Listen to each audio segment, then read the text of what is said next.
Hello students, Abhishek Raghav here. आज का जो हमारा टॉपिक है, हम बात करेंगे बायोडायवर्सिटी कंजर्वेशन के बारे में। ओके, सबसे पहले हमें पता होना चाहिए वर्ड जो है बायोडायवर्सिटी। बायोडायवर्सिटी को हम कैसे डिफाइन करेंगे? It is the group of organism of different species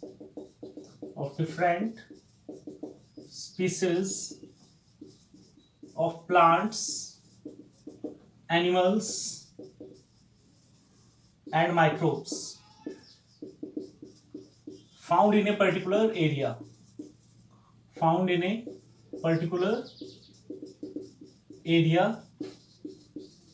at a particular time।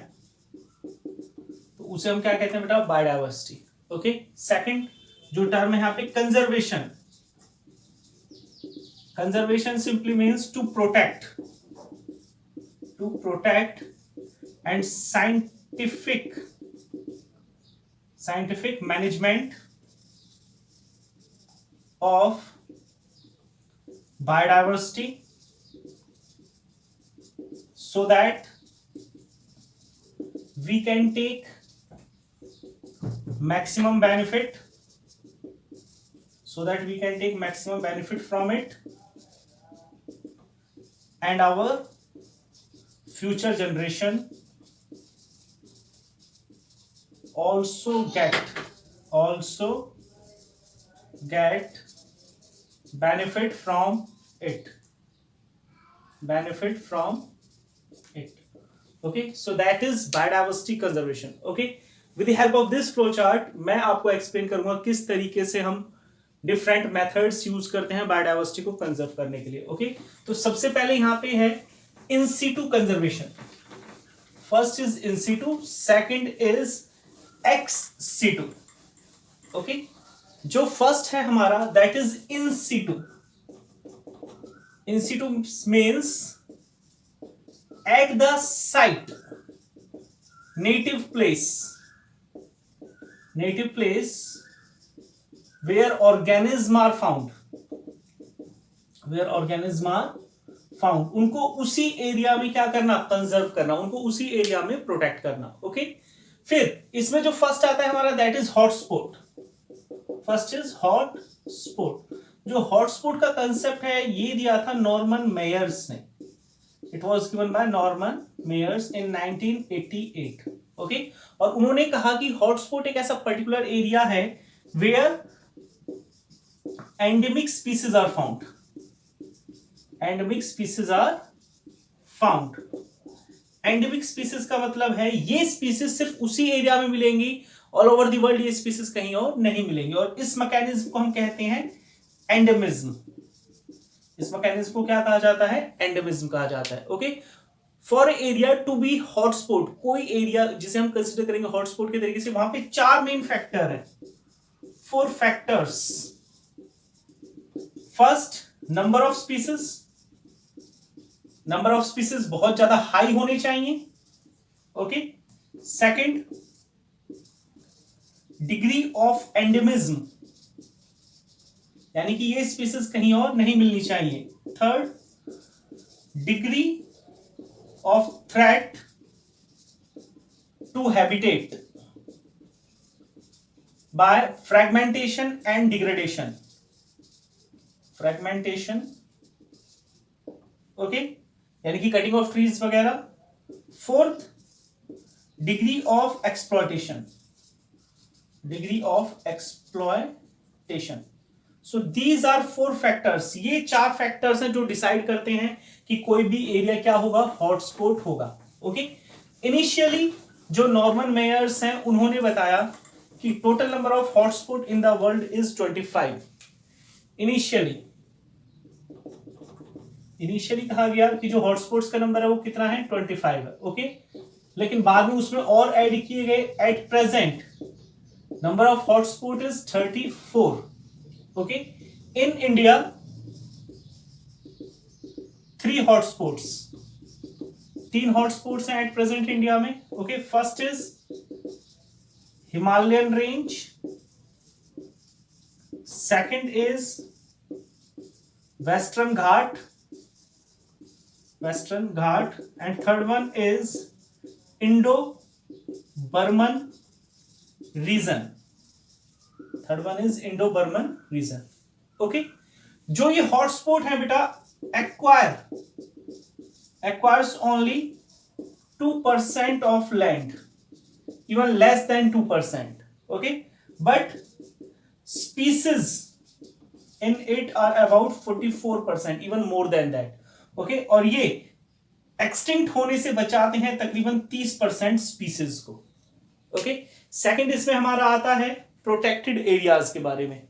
जो सेकंड है हमारा that is about protected areas. Protected areas में जो फर्स्ट है हमारे that is स्कैड groups. First is स्कैड groups. जो स्कैड ग्रुप्स हैं ये क्या हैं? Areas of religious value. Okay, तो ये क्या है? Forest around the place of worship, the place of worship. Okay, protected by local tribes. वहां की जो जनजातियां वो उनकी क्या करती हैं? प्रोटेक्शन करती हैं। ओके, और इसमें मेनली जो पेड़ आते हैं, ट्रीज आते हैं, ट्रीज आर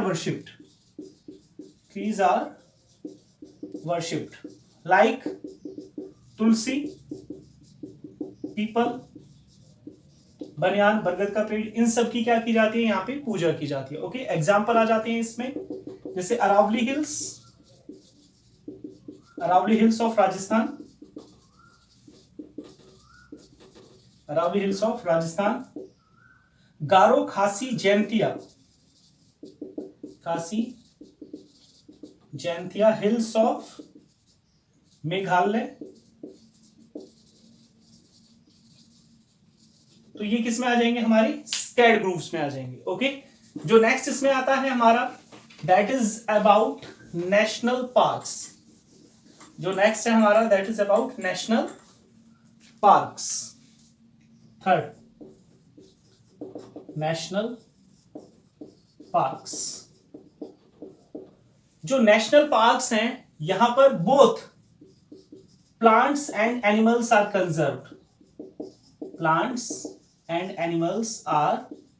कंजर्व्ड, दोनों को बचाया जाता है यहां पे। Okay, at present number of national park in India is 90, और जो फर्स्ट नेशनल पार्क है,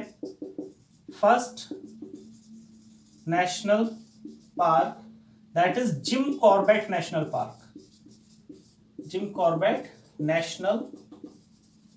park in Uttarakhand, and it was established in 1936. okay, and around जो नेशनल पार्क हैं ये ऑक्युपाई करते हैं about 1% land of our country,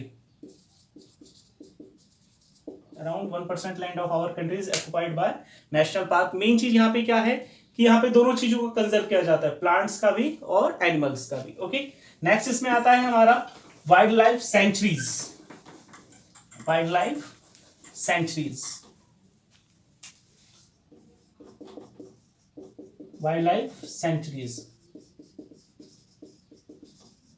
centuries में mainly animals are protected.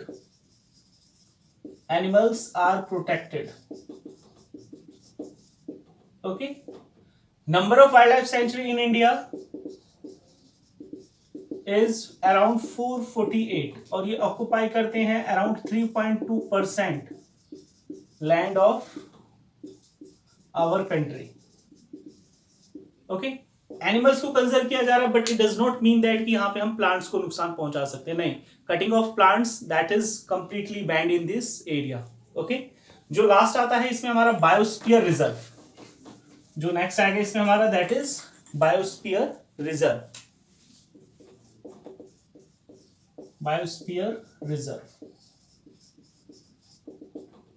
जो बायोस्फीयर रिजर्व है इन इंडिया, इनका नंबर है 14। इंडिया में जो नंबर है बायोस्फीयर रिजर्व का वो कितना है? 14 है। ओके, और इसमें होता क्या है? An area is divided into different zones.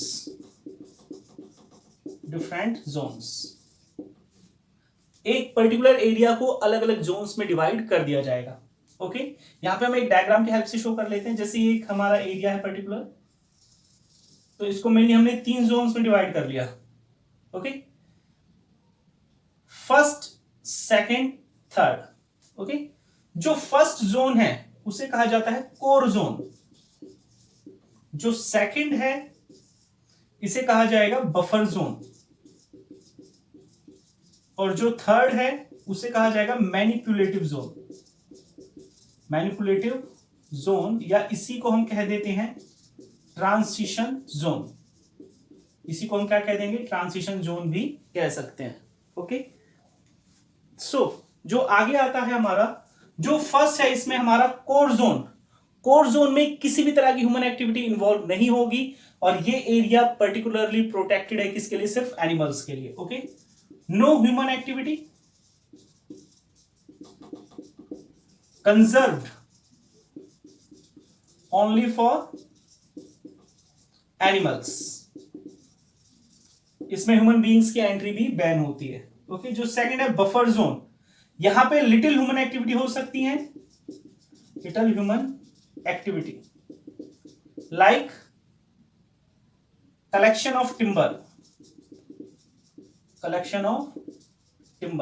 But cutting of trees is strictly prohibited. Cutting बिल्कुल नहीं होगी यहां पे। जो थर्ड है हमारा मैनिपुलेटिव जोन या ट्रांसिशन जोन, यहां पे इस तरीके से हम शो कर लेते हैं। इट सिंपली मींस, ये शो करता है ह्यूमन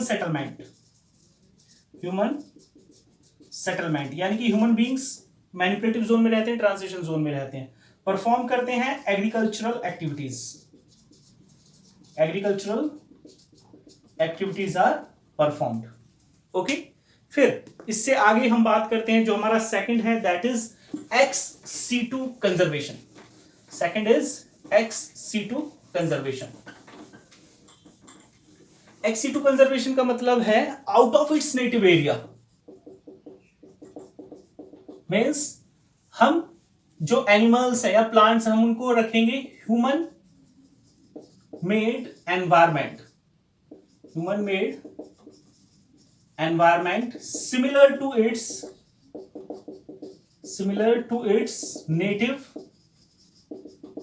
एनवायरमेंट, जो बिल्कुल उसके नेटिव एनवायरमेंट जैसा ही होगा। इसमें फर्स्ट हमारा आता है ऑफ साइट कलेक्शन, जिसमें फर्स्ट आता है हमारा जू, और जू में एनिमल्स को कंजर्व किया जाता है, animals are conserved. Okay, conservated animals को कंजर्व किया जाता है। ओके, ओपन फॉर पब्लिक, ताकि different types of species of animals, उनके बारे में ह्यूमन बीइंग्स को वो इनके बारे में आसानी से जान सकें। ओके, सेकंड आता है बोटेनिकल गार्डन। तो वर्ड से ही समझ में आ रहा है, यहां पे हम किनको ग्रो करते हैं, trees, herbs and shrubs, mainly plants को हम यहां पे कंजर्व करते हैं, ट्रीज, हर्ब्स एंड श्रब्स। और मेनली कौन से, हैविंग मेडिसिनल वैल्यू, जो मेडिसिनली हम यूज करते हैं। ओके, लास्ट हमारा आता है बेटा इसमें जीन बैंक्स के बारे में। किसके बारे में आएगा, जो लास्ट है हमारा, that is about gene bank. Gene bank में मेनली 3 तरह के इन्वॉल्व हैं हमारे। फर्स्ट इज सीड बैंक, यहां पे viable seeds of genetic variability are conserved. ये भी 2 तरह के हैं सीड बैंक हमारे। फर्स्ट है ऑर्थोडॉक्स सीड, सेकंड है रिकैल्सिट्रेंट सीड। जो पहले हैं ऑर्थोडॉक्स सीड्स, ओके, तो ये can tolerate less moisture content. अगर मॉइस्चर का कंटेंट कम हो जाता है 5% तक भी, तो ये आसानी से सरवाइव कर सकते हैं। इसमें एग्जांपल आ जाते हैं हमारे सीरियल्स, लेग्यूम्स। ओके, जो सेकंड है हमारे रिकैल्सिट्रेंट सीड, रिकैल्सिट्रेंट सीड्स, तो ये टोलरेट नहीं कर सकते, can not tolerate less moisture, so can be stored for small duration, come duration के लिए ही इन्हें क्या किया जा सकता है, स्टोर किया जा सकता है। ओके, सेकंड आता है टिश्यू कल्चर के बारे में, और टिश्यू कल्चर के बारे में आपको बताया भी था, plant tissue culture, plant tissue culture. Okay, tissue culture, tissue culture में क्या है हमारा, growing of plants in lab by providing essential nutrients without soil। और यहां पे जो टिश्यू कल्चर में हम प्लांट्स ग्रो करते हैं कैसे होंगे, will be of better quality, better quality कैसे, डिसीज रेसिस्टेंट होंगे, पेस्ट रेसिस्टेंट होंगे, हाई क्वालिटी के होंगे। ओके, जो नेक्स्ट आता है हमारा cryo preservation, cryo preservation, cryo preservation एक ex-situ का एग्जांपल है, इन विच pollen grains, sperm, ovum are stored in liquid nitrogen,